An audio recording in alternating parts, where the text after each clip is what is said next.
So hello and welcome.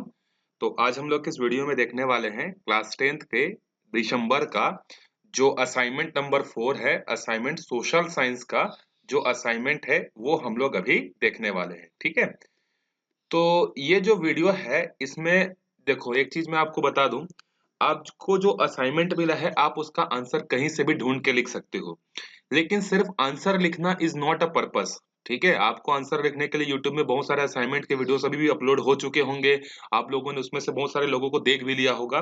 लेकिन ये सिर्फ मैटर नहीं करता कि आप असाइनमेंट को नाम मात्र के लिए कंप्लीट कर रहे हो, उस असाइनमेंट में क्या क्या क्वेश्चन है उसको समझना बहुत जरूरी है। ठीक है, तो आप कोई भी वीडियोस देखते हो तो उसमें एक चीज आप ये देखा करो कि वीडियो की क्वालिटी क्या है।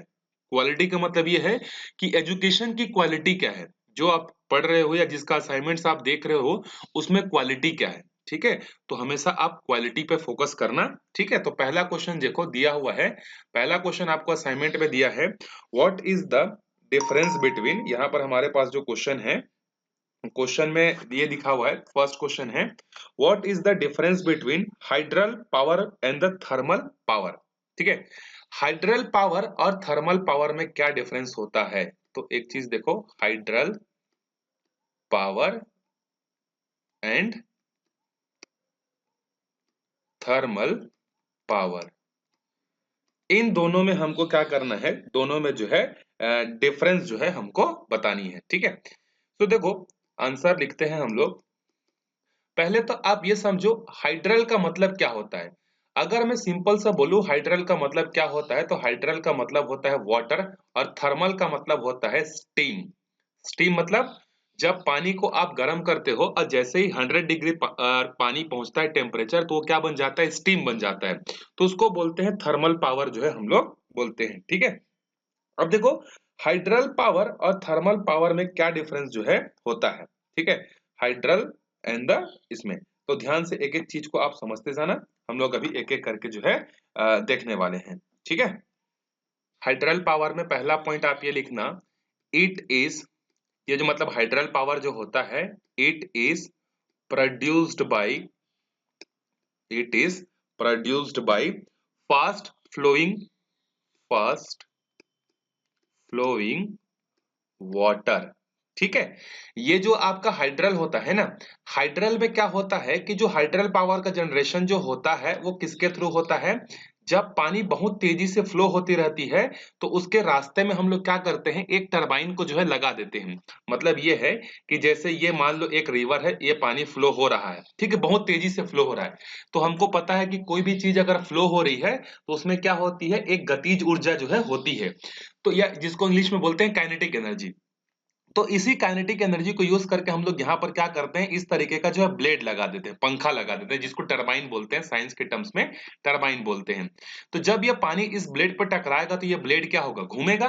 तो घूमेगा तो इसका कनेक्शन किससे रहता है, जनरेटर से रहता है, जनरेटर से कनेक्टेड रहता है। तो जब ये ब्लेड घूमेगा तो जनरेटर भी घूमेगा, और जब जनरेटर घूमेगा तो इलेक्ट्रिसिटी का प्रोडक्शन जो है हो जाएगा। ठीक है, तो समझ में आ गया आपको, यहाँ पर क्या होता है, हाइड्रल पावर में जो है, हाइड्रल पावर में हम लोग क्या करते हैं, जो पावर का प्रोडक्शन करते हैं वो किससे करते हैं, फास्ट फ्लोइंग वाटर से जो है हम लोग करते हैं। ठीक है, थर्मल वाले साइड में आप लिखना, जो थर्मल वाला साइड है, it is generated by using the coal. यहां पर मैं लिख दे रहा हूं, it is generated by, it is generated by using coal, petroleum, using fossil fuel, using fossil fuel. अब फॉसिल फ्यूल में कौन कौन आते हैं, फॉसिल फ्यूल में आपका आता है पेट्रोल आता है, कोल आता है, डीजल आता है, इन सब नेचुरल गैसेस आती हैं। तो इन सब को यूज करके क्या किया जाता है, थर्मल पावर प्लांट जो है बनाया जाता है। ठीक है, जैसे कि आपको मैं एग्जांपल दूं, हम लोग पढ़े थे कि जो हमारे धमतरी में, छत्तीसगढ़ के धमतरी डिस्ट्रिक्ट में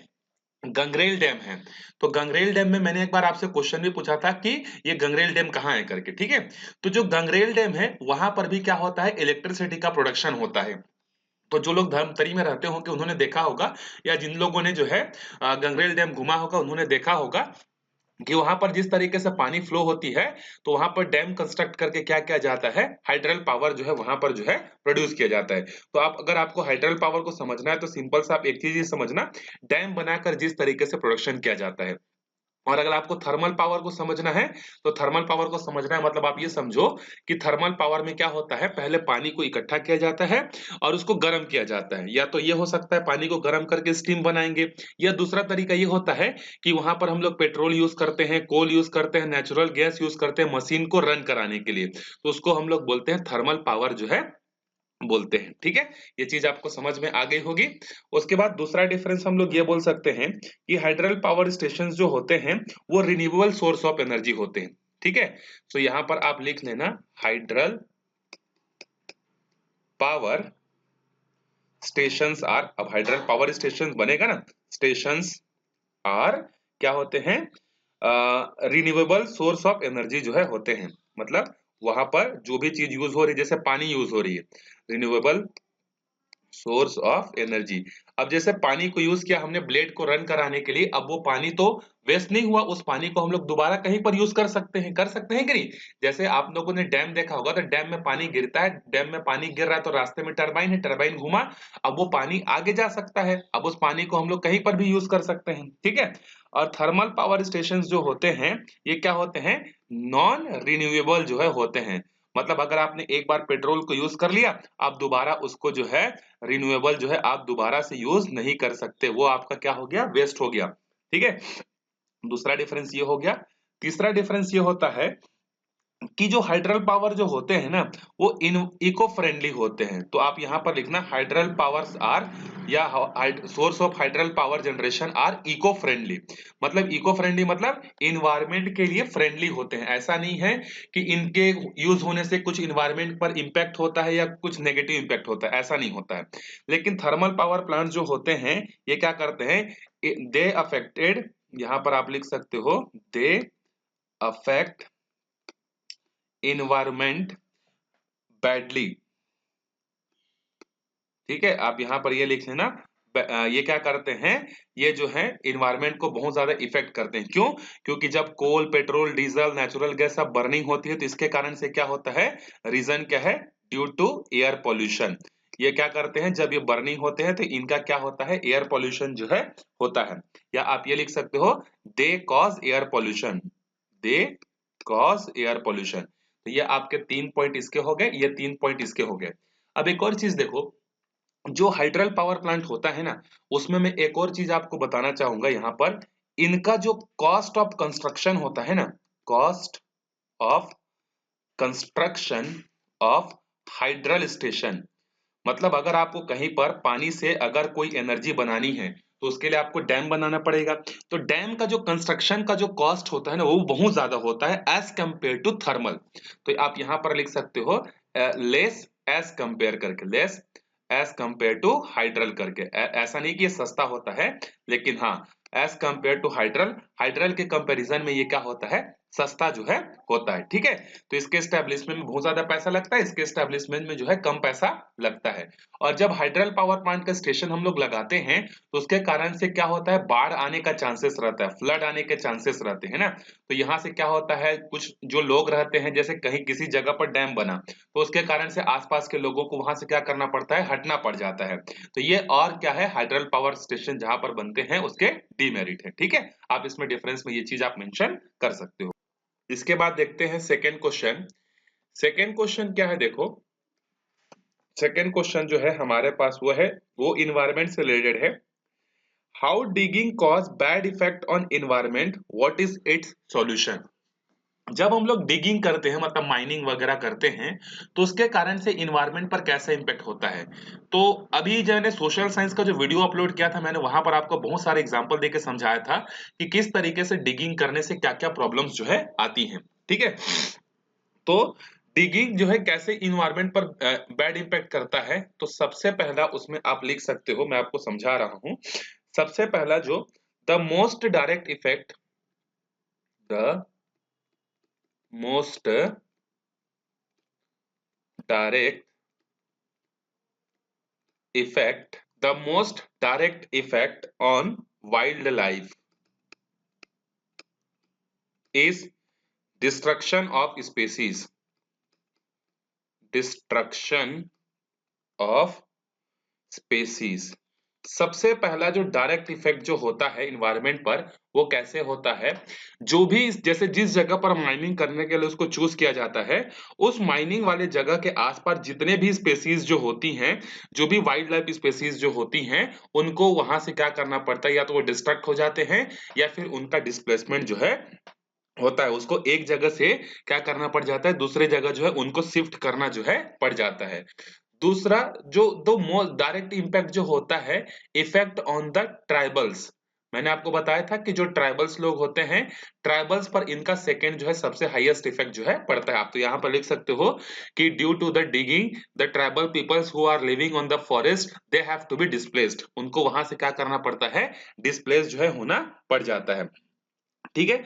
उसके बाद इसके तीसरे कारण क्या होता है, जो वाटर जो होता है, जो जो हम लोग बोलते हैं ग्राउंड वाटर, तो ग्राउंड वाटर जो होता है उसका भी लेवल क्या होता है, डाउन होता है। और ग्राउंड वाटर भी क्या होता है, पॉल्यूट होता है। क्यों पॉल्यूट होता है, जब हम लोग डिगिंग करते हैं, ओपन पीट पे गड्ढा खोद के करते हैं, तो अगर वो सरफेस पहले नॉर्मल थी तो पानी क्या होती है, आराम से जो है नीचे तक पहुंचती है, जिससे ग्राउंड का वाटर लेवल क्या होता है, इंक्रीज होता है। लेकिन जब आप माइनिंग कर देते हो तो माइनिंग करने के कारण से क्या होता है, वो जगह गड्ढा हो जाता है और उसके बाद जो पानी जो होती है वो प्रॉपर फिल्टर आउट नहीं हो पाती और सीधे कहाँ चली जाती है, ग्राउंड वाटर में चली जाती है, जिससे ग्राउंड वाटर का क्या होता है, पॉल्यूशन जो है होता है। तो अगला इंपैक्ट ये हो गया। उसके बाद चौथा आप यहाँ पर ये लिख सकते हो कि बहुत सारे क्या होते हैं, एक्सीडेंट्स होते हैं। मैंने ये भी बताया था आपको उस वाले पेज में कि जैसे जो माइनिंग जो होती है उसकी हाइट जो होती है, उसकी जो डेप्थ होती है, वो डेप्थ क्या होती है, काफी ज्यादा होती है, 100 फीट 200 फीट तक की माइनिंग होती है। तो इसके कारण से क्या होता है, अगर उसमें कोई एनिमल या कोई ह्यूमन बींग्स अगर उसमें कोई अगर गिर गया तो उसके क्या होती है, उसके कारण से या तो हाथ पैर टूट जाएंगे या फिर उसकी पूरी की पूरी लाइफ क्या हो जाती है, खत्म हो जाती है। फिर पांचवा जो सबसे ज्यादा जो बैड इंपैक्ट होता है, बैड इंपैक्ट जो डिगिंग के कारण होता है, वो है इस पर एक्सीडेंट्स तो ये होते हैं। इन्वायरमेंट पर और कैसे बैड इंपैक्ट होता है, तो वाटर पॉल्यूशन होता है, मैंने आपको बताया, एयर पॉल्यूशन होता है, मैंने आपको बताया। इसके अलावा जो एक और होता है जिसको हम लोग बोलते हैं सॉइल इरोजन बोलते हैं। ठीक है, तीसरा इंपैक्ट क्या है, बैड इंपैक्ट में आएगा सॉइल इरोजन। सॉइल इरोजन क्या होता है, जो जमीन का ऊपरा सतह जो होता है ना, उस ऊपरी सतह के क्या हो जाता है, वो किसी भी कारण से, माइनिंग करने के कारण से या किसी भी करने के कारण से, वो जो सॉइल होती है वो वहां से क्या होती है, खत्म हो जाती है। तो इसी को हम लोग क्या बोलते हैं, सॉइल इरोजन करते हैं। अब जैसे कोई एक जगह है जहां पर डिगिंग करने का काम कंप्लीट हो गया, तो वहां की जो सॉइल वो तो पहले ही गायब हो चुकी है ना, तो दोबारा वहां पर तो सॉइल उन लोग लाएंगे नहीं, तो इसके कारण से सॉइल इरोजन भी होता है। अब सॉइल इरोजन के कारण क्या होगा, जो प्लांट्स होंगे, जो ट्रीज होंगे, वो भी क्या हो जाएंगे, खत्म होते जाएंगे। ठीक है। अब मैंने आपको एक और चीज वहां पर बताया था वीडियो में कि ऑलमोस्ट 1981 से लेकर आज तक जो है 1,86,000 जो हमारे फॉरेस्ट हैं, मतलब 1,86,000 हेक्टेयर जो फॉरेस्ट हैं, वो माइनिंग के क्या हो गए हैं, हत्थे चढ़ गए हैं, जिसके कारण माइनिंग करने के कारण से इतनी हमारे जंगल जो है क्या हो गए हैं, पूरे बर्बाद जो है हो गए हैं। तो इसके कारण से ऑक्सीजन लेवल भी ऑब्वियस सी बात है कम होगा। तो ऐसे इसके क्या है, बहुत सारे जो है क्या है, नेगेटिव इंपैक्ट जो है हैं। आप इनमें से सबको लिख सकते हो।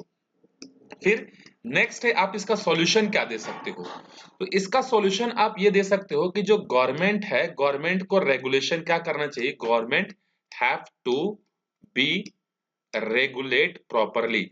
जो गवर्नमेंट है उसको क्या करना चाहिए, have to be regulate properly. जो गवर्नमेंट ने जो भी क्राइटेरिया बनाए हैं, उसको डिगिंग करने वाले जो प्राइवेट कंपनीज है उसको फॉलो कर रही हैं कि नहीं कर रही हैं, इसका प्रॉपर रेगुलरली जो है उसको क्या करना चाहिए, मेंटेन जो है करना चाहिए। दूसरा, plant more and more trees, plant more and more trees.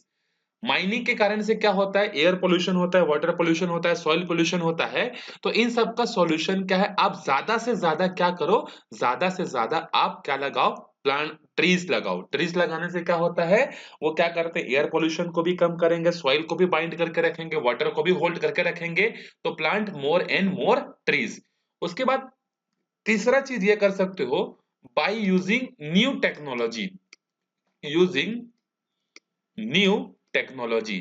आप माइनिंग करने के लिए जिन मशीनों का आप यूज कर रहे हो, वो मशीनें अगर पुरानी होंगी तो वो ज्यादा पॉल्यूशन कॉज करती हैं। तो आपको नई टेक्नोलॉजी की मशीनें क्या करनी चाहिए, आपको यूज जो है करनी चाहिए। फिर फोर्थ नंबर पर है कि जो भी यहाँ जिस भी जगह पर माइनिंग हो रही है, ठीक है, जिस भी जगह पर आप माइनिंग कर रहे हो, जब आपकी माइनिंग की काम खत्म हो जाती है, तो उस जो भी माइनिंग करने के लिए जो अथॉरिटेरियन है, उसको ये बोला जाए कि आप वापस से वहां पर उस लैंड को क्या करो, मेंटेन करके जाओ, वहां पर प्रॉपर आप सॉइल के अपर लेयर को मेंटेन करके जाओ करके गवर्नमेंट जो है ये बोल सकती है। ठीक है, तो ये इसके क्या है सॉल्यूशन है। और भी आप बहुत सारे सॉल्यूशन ये कर सकते हो, जैसे कि जो जो भी वहां पर माइनिंग कर रही है अगर वो माइनिंग अगर अच्छे से माइनिंग अगर मतलब बहुत ज्यादा कर रहा है, एक लिमिट से ज्यादा कर रहा है, तो फिर उस पर गवर्नमेंट क्या करती है, लीगली एक्शन भी ले सकती है। तो उनके अगेंस्ट में लीगली एक्शन भी जो है प्रॉपरली जो है लेना चाहिए। तो ये सब हम लोग इसके सॉल्यूशन में क्या कर सकते हैं, डाल सकते हैं। इसके अलावा डिटेल में मैंने आपको उस वीडियो में बताया हुआ है, तो आप उसमें से देखकर भी क्या कर सकते हो, इन सबको आंसर जो है लिख सकते हो। ठीक है, उसके बाद देखो अगला क्वेश्चन क्या है, how did Hitler and Nazi party establish there dictatorship in the Germany. ये एक मैंने मस्त इसको डिटेल से कहानी से आपको समझाया था कि हिटलर ने किस तरीके से सबसे पहले वहां पर क्या किया, वहां की मतलब गवर्नमेंट को हथियाया, एक तरीके से वही किया, डिक्टेटरशिप को हटाकर क्या किया, अपने आप को वहां का क्या कर लिया, हेड जो है डिक्लेयर कर दिया। उसके बाद नाजी पार्टीज ने क्या किया, अदर पॉलिटिकल पार्टीज जो थी उनके जो लीडर्स थे उसको अलग अलग केस में क्या करते थे, फंसाते थे और उनको मार देते थे। इसके अलावा हिटलर क्या करता था, हिटलर ने ये बोला कि दुनिया में जितने भी अदर कंट्रीज के जो लोग हैं वो जर्मनी की जो लोग हैं उनसे क्या है, सुपीरियर नहीं है, तो उनको मार देना चाहिए करके उन्हें ज्यूज लोगों को, बहुत सारे लोगों को मारा। और उसने ये भी बोला था कि जब ये ज्यूज लोग जब तक जिंदा रहेंगे तब तक जो जर्मनी के जो लोग हैं उनको अच्छे से सांस नहीं मिलेगी करके। ठीक है, इसके अलावा उसने क्या किया, पूरी तरीके से हर जगह पर मिलिट्री का कंट्रोल कर दिया, कोई डेमोक्रेसी नाम की चीज नहीं होती थी। सब चीज मतलब एक देश एक एक एक लीडर करके उसने पूरा का पूरा ये चीज जो है डिक्टेटरशिप जो है अपनी जो है स्टैब्लिश जो है कर दी थी। तो मैंने ये चीज को और डिटेल से बताया हुआ था, तो आप वहां से जाकर थोड़ा सा नोट जो है देख सकते हो। ठीक है, क्वेश्चन नंबर 4 क्या है देखो, the United Nation Security Council give special rights to the 5 countries, why was this done, do you think it is correct, right what you think. Question बोल रहा है कि जब सेकेंड वर्ल्ड वॉर खत्म हुआ 1945 में, तो 1945 में ही क्या हुआ, लास्ट लास्ट में जो है एक इंटरनेशनल लेवल पर जो है एक ऑर्गेनाइजेशन बना जिसको हम लोग बोलते हैं यूनाइटेड नेशन ऑर्गेनाइजेशन करके। तो ये जो यूनाइटेड नेशन जो ऑर्गेनाइजेशन है ना, इसमें 15 मेंबर होते हैं। ठीक है, 15 क्या होते हैं, मेंबर होते हैं। और इसमें से जो 5 मेंबर जो होते हैं ये क्या होते हैं, परमानेंट होते हैं। और बाकी जो 10 होते हैं वो क्या होते हैं, टेम्पररी होते हैं। और ये हर 2-2 साल में जो है चेंज जो है होते रहते हैं। तो क्वेश्चन ये पूछ रहा है कि जो यूनाइटेड नेशन में 2 असेंबलीज हैं, एक को बोलते हैं हम लोग यूनाइटेड नेशन सिक्योरिटी काउंसिल और एक को बोलते हैं यूनाइटेड नेशन जनरल असेंबली। जो जनरल असेंबली है उसमें पूरे दुनिया के 193 कंट्रीज जो हैं। और ये जो यूनाइटेड नेशन सिक्योरिटी काउंसिल है इसमें पूरी दुनिया से सिर्फ और सिर्फ 5 ही लोग हैं। तो क्वेश्चन पूछ रहा है कि सिक्योरिटी काउंसिल में सिर्फ और सिर्फ 5 ही लोग क्यों थे, क्या क्यों हैं। तो इसका रीजन ये देखो कि जब सेकेंड वर्ल्ड वॉर खत्म हुआ तो उस समय जितने भी विनर कंट्रीज थे, जैसे ब्रिटेन उस समय विनर था, फ्रांस उस समय विनर था, अमेरिका उस समय विनर था। तो जो जो विनर जो जो कंट्रीज थी जनरली उन्हीं को क्या बना दिया गया, उस समय जो है परमानेंट मेंबरशिप जो है उनको दे दी गई। चाइना को इसलिए दिया गया क्योंकि चाइना जो थी उसकी कहानी बड़ी लंबी है। मतलब चाइना जो है इतना पावरफुल उस समय नहीं था, लेकिन फिर भी चाइना को जो है परमानेंट सीट जो दिया गया, उसका रीजन कुछ और है जो कि हम लोग वो आपके लिए काम का चीज नहीं है, क्योंकि वहां की पॉपुलेशन ज्यादा थी, वहां पर मैन्युफैक्चरिंग स्ट्रेंथ बहुत ज्यादा था। और वहां पर जो गवर्नमेंट जो थी उस समय 1945 में वो एक क्या थी, गवर्नमेंट जो थी वो काफी स्ट्रिक्ट गवर्नमेंट थी, तो इसके कारण से उसको जो है मतलब सीट जो है दिया गया था। अब सेकेंड पार्ट ये क्यों 5 लोगों को दिया गया पता है, क्योंकि सेकेंड वर्ल्ड वॉर में जो अच्छा परफॉर्मेंस किए थे, जो जीते हुए कंट्रीज थे, उन्हीं को ये सीट जो है दे दी गई थी। उसके बाद अगला क्वेश्चन है कि आपको ऐसा मतलब व्हाई वाज दिस डन, क्यों ऐसा हुआ, मैंने आपको बता दिया सेकेंड वर्ल्ड वॉर में जीते थे, हेल्प किए थे एक दूसरे की, इसलिए हुआ। Do you think it is correct, देखो अगर आप बोलोगे कि क्या ये सही है तो मैं आपको बताऊं 1945 के अकॉर्डिंग ये बिल्कुल सही है। 1945 की जो जो कंडीशन थी उस कंडीशन के हिसाब से 5 परमानेंट सीट जो है बिल्कुल सही थी। लेकिन अगर आप 2020 के कंडीशन पे देखोगे, जो कि आज 2020 का लास्ट डे है, तो 2020 के कंडीशन पर देखोगे तो सिर्फ और सिर्फ 5 ही लोगों को जो है वहां पर परमानेंट सीट जो है नहीं देना चाहिए। इसके अलावा हमारे इंडिया को भी क्या मिलना चाहिए, वहां पर परमानेंट सीट जो है मिलनी चाहिए, और यही डिमांड बार बार जो है हो रही है। तो आप यहाँ पर लिखोगे कि अगर ये 1945 होता तो 1945 के according this is very right, but according to 21st century और 2020 के अकॉर्डिंग ये बिल्कुल सही नहीं है। उस यूनाइटेड नेशन सिक्योरिटी काउंसिल में इंडिया को भी वहां पर जो है मेंबर बनाना चाहिए, प्लस ब्राजील या कोई दूसरी कंट्री जो है जैसे जापान है, इसको वहां पर परमानेंट सीट जो है देना चाहिए करके यहाँ पर आपको लिखना है। ठीक है, और उसके बाद लास्ट क्वेश्चन है, देखो, tax on income and tax on goods, which of these two affect the rich and the most of the which affect the poor the most. देखो, ये बोल रहा है कि tax on income, income tax पढ़े थे हम लोग, किसी के व्यक्ति के पर्सनल इनकम पर जो टैक्स लगता है उसको क्या बोलते हैं, इनकम टैक्स बोलते हैं। तो ये बोल रहा है कि tax on income and the tax on goods, मतलब इनकम पर टैक्स और सामान पर गुड्स, मतलब जो गुड्स है उस पर टैक्स, सामान पर और इनकम पर, दोनों पर टैक्स में से which of this two affect the rich the most. Income tax और गुड्स, टैक्स ऑन गुड्स, इन दोनों में जो रिच पीपल होता है उसको कौन सबसे ज्यादा इफेक्ट करता है। मतलब यहाँ पर यह है बोलना ये चाहता है कि देखो, एक तो हमने पढ़ा है इनकम टैक्स जो किसी भी पर्सन के इनकम पर जो है लगता है, एक हमने पढ़ा है टैक्स ऑन गुड्स, इसका मतलब क्या है कि कोई भी सामान आप खरीदते हो तो उस पर टैक्स देते हो। तो ये पूछ रहा है कि जो रिच लोग जो हैं, रिच लोगों को सबसे ज्यादा कौन जो है हिट करता है। तो रिच, आंसर है रिच लोगों को सबसे ज्यादा हिट करता है इनकम टैक्स। क्यों? क्योंकि गवर्नमेंट ने एक लिमिट डिसाइड कर दी है कि अगर आपकी इनकम इससे ज्यादा है तो आपको 20%, 30%, 40%, आपको 35% या 28% तक का भी आपको टैक्स देना पड़ेगा करके। तो जो रिच लोग होते हैं वो क्या करते हैं, टैक्स देने से बचने के लिए क्या करते हैं, टैक्स को छुपाते हैं, पैसे को छुपाते हैं, और उसी के कारण से क्या होता है, ब्लैक मनी आती है। तो रिच लोगों को सबसे ज्यादा हिट कौन करता है, इनकम टैक्स जो है करता है। ठीक है, and which affect the poor the most, गरीब आदमी को कौन सा करता है, तो गरीब आदमी को करता है, गरीब आदमी की इनकम ही इतनी नहीं रहती है कि वो टैक्स दे पाए, लेकिन फिर भी उसको टैक्स पर क्या, मतलब गुड्स पर क्या करना पड़ता है, उसको इनकम टैक्स जो है, मतलब गुड्स पर जो है उसको टैक्स देना पड़ता ही है। जैसे जैसे उसने कोई सामान खरीदा, मेडिकल सामान खरीदा या कोई भी बुक्स वगैरह खरीदा, कोई भी सामान खरीदा, तो उसको ले दे के उसके पास इतना पैसा रहता है कि वो मुश्किल से उस चीज को अफोर्ड कर पाए करके, लेकिन फिर भी उस पर और भी उसको टैक्स देना पड़ता है। तो जो रिच लोग होते हैं उनको इनकम टैक्स सबसे ज्यादा हिट करता है, जो पुअर लोग होते हैं उनको टैक्स ऑन गुड्स जो है, क्योंकि जो पुअर लोग है उसको इनकम टैक्स से कोई लेना देना है ही नहीं, तो ये इसको हिट ही नहीं करेगा। तो हिट कौन सा करेगा, जो सामानों पर जो टैक्स लगता है, जो आप कूलर खरीदते हो, पंखा खरीदते हो, बाइक खरीदते हो, कार खरीदते हो, इन पर जो टैक्स लगता है ये सबसे ज्यादा इफेक्ट किसको करता है, पुअर को करता है। ये चीजें मैंने आपको बताई थी जब हम लोग वीडियोस में देखे थे पुराने वाले। Give reason for your answer, simple सा रीजन है, इसके रीजंस क्या क्या हो सकते हैं। कोई रिच पर्सन अगर मेहनत करके अगर इनकम अगर अर्न कर रहा है, उसमें से उसका 20% या 25% अगर वहां की गवर्नमेंट ले जा रही है, तो ये चीज उसके लिए क्या होगी, खराब होगी। इसीलिए वो क्या करता है, सबसे ज्यादा इफेक्ट जो है इनकम टैक्स जो है क्या करता है, पुअर रिच लोगों को करता है।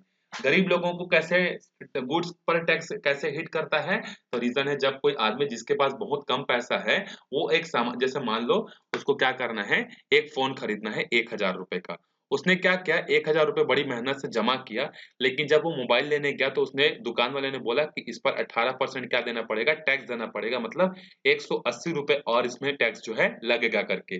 तो वो बेचारा ले दे के 1,000 रुपए क्या किया था, जमा किया था, अब उसमें 180 रुपए और अगर आप टैक्स ऐड करवा दोगे तो ये क्या करेगा, उसको सबसे ज्यादा हिट करेगा कि नहीं करेगा। ठीक है, तो आप ये सारे पॉइंट्स को जो है लिख सकते हो। ठीक है, मैंने आपको समझा दिया, आपको लिखने के लिए बहुत सारे सोर्सेस मिल जाएंगे, लेकिन मेन ये था चीजों को समझना।